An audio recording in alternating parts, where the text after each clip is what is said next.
very special Juliana, the brain behind Ribago. Hi, Ju. Hi. Hi, Aparna. So what is Ribago?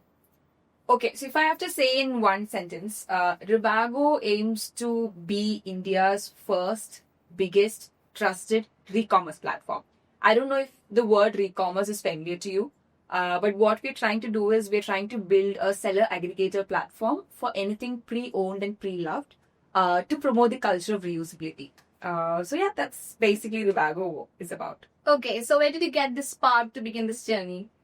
Okay, so for me, most of the entrepreneurs, I would say, they would probably find a problem for themselves, and then they try to solve it for themselves and end up, building a business out of it. And in my case, it's also been very similar. So when I was in Europe, I used to thrift a lot of clothes. There was a platform called Vinted, which is basically a unicorn in Europe. And for me, it was like finding treasures, because being a student in Europe, having budgets to work on, when I did not have money, and when I got an internship and I wanted to buy good workwears, Vinted was my go-to, because I got really good brands, Zara, H&M, really good stuff, for like very affordable prices, €2, €3. And for me, there was a magic behind it, because every product didn't feel like a product. It felt like a product with a lot of feelings, because it came from somebody and that product had a story. Yeah. So this was a very good feeling I had in Europe, and I always used to think that when I go back to India, because going back to India was always part of the plan. I was never planning to settle down in Europe. Yeah. So when I thought about going back to India, I used to think like, do I have a similar platform in India? Okay. And then I thought about it. Okay, if we don't have it, why not I build it? And then I got to talk to a lot of people, and I got to know that this culture is not very prominent in India, and maybe people won't accept it. I got a lot of. You don't have a competitor. I mean, I won't say we don't have a competitor. We have a lot of people who are trying to do this, but I think it's not really working out in India. Also, because a lot of people in the Indian mindset has been a little bit, against this whole culture. So when I was about to start this, there was a lot of negativity, or like a lot of people who told that this is not going to work out in India. Maybe it will work out in Europe, but the Indian market is very not in India. But then talking to a lot of people, when I tried to test the waters by building a community, I understood that the younger generation, they're very influential and they find this culture very cool. So yeah, I mean, the whole idea was to solve the problem that I had, basically coming back to India, not having a similar platform. But then I ended up putting it a name called Ribago. And then I started off as a small Instagram community. I was handling all this from Europe. I was working in Sweden. I had a group of volunteers and interns, like a very good team. So solid you team. initiated the entire setup from Europe. Yes. So the initial stages, I was in Europe and my team was handling everything from here. We were doing basically like a community service. So we had a small community page. We hosted pop-up sales, and we gave space for free for people to come and sell products. So that was all part of building the culture, like, promoting the culture of reusability, to understand how people would react to this culture. And then at a point, I felt that, yes, if not now, then never. I decided to resign my job and come to India to do this. Okay, Yeah. cool. So where did you get this name, Ribago? Okay, so a lot of people tell me that I copied from Trivago, which is not true. Okay. So I have put a lot of thought over it 3 years back when I got this idea. So I was searching for a lot of synonyms. So Rivago is 2 words. Vago from the word wagon, which means cart, and Rivago because it's re-added to the cart, because it's secondhand. So things that you find on Rivago, you probably have it on Myntra. You would have found it on Myntra first, and now the seller is reselling it. So Rivago, yeah. So I've really put a lot of thought into it, but people think I've copied it from Trivago, but that's not true. So when was that one moment when you feel like, okay, it's working?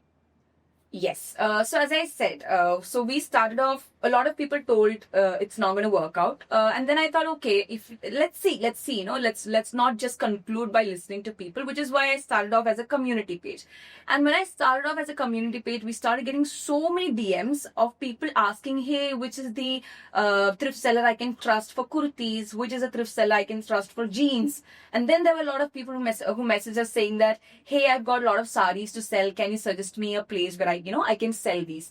And we were basically like a Instagram page trying to connect sellers and, buyers manually. Yeah. So I felt like, okay, something's there. Even if people say that the Indian mindset is not going to accept this, I felt that no, there is something about it, that there is a percentage of people who really would want something like this, people who actually relate to my problem.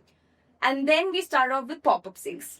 So pop-up sales was basically like a platform, like, we used to have spaces in Cafe Vivi, which is one of the very good cafes in Kakinad. So they used to give us space for free. And we used to give that space for free again to our community members first Sunday of every month. And they would come, sell their things and go. So we were trying to promote the culture by, inviting people who wants to sell and inviting people who wants to thrift. And that was also working out really well. So that is the moment I felt like, okay, I need to resign my job. Yeah. I need to start this, because if I don't start it now, I'll never start this probably. If I wait for 5 years, it's not going to work out, because my plan was to stay in Europe for 5 years. And then I felt like if I don't do it, and I didn't want to regret it tomorrow. So which is why I just decided to resign and thought, okay, I'll give it a shot. Okay. What was the biggest challenge that you faced while beginning? I would say the biggest challenge has definitely been the people's mindset. So a lot of people, as I said, do agree to this culture. I do find a lot of people who find this very good, and the culture of reusability, the culture of sustainability, they find it kind of the need of the hour. But then there is a percentage of people who feels that this is not going to work out. And to convince them, because end of the day, when you say that, it's a very strong statement. A random girl who's 27-year-old coming and saying that I want to build India's biggest e-commerce platform. I feel it's a very strong statement to say. At the same time, there are going to be a lot of people who would say this is not going to happen. So I feel the biggest challenge is definitely all this negativity, but me and my team, we're going to prove that wrong. Yeah. So what was the best thrift steal on this platform? Okay. So I would say initially we were focusing on a lot of affordable products. So we focused on branded products and sellers who are ready to sell it at very affordable prices. So I would say everything you find on Rivago is a really good steal. Chikankari is worth 3,000 for 399. H&M shirt worth 1,900 for like 400. So everything you find on Rivago is a good steal. But I think one of the best steal was a Sabyasachi Anarkali. It was donated by Amla Paul. So she's an Indian actress. So she donated a lot of her clothes, and she said that she asked us to give the proceeds of the donation. So whatever we sell, the proceeds will go to charity for childcare.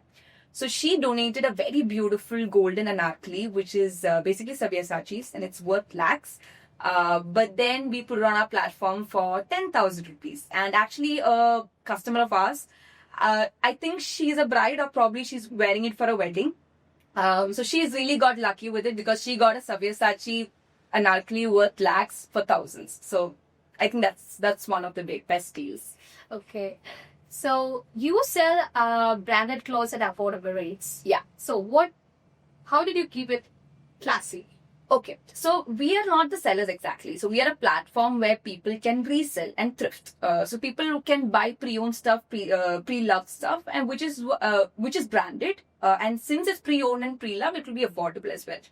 And I would say it's not about keeping it classy and not about not keeping it cheap. It's about understanding why we are doing this. See, we are not doing this to show people that, hey, you should thrift because it's classy. We're doing this because it is the need of the hour. It is the need of the hour. And if we keep consuming at the rate that we're consuming now, the way the landfills are going to be filled with textile waste, the way at which the carbon footprint is going to increase because of the consumerism that we are promoting, that's going to affect our planet a lot, and which is the reason why reusing is the need of the hour. And I think nobody would disagree to it with what we see that's happening around us today.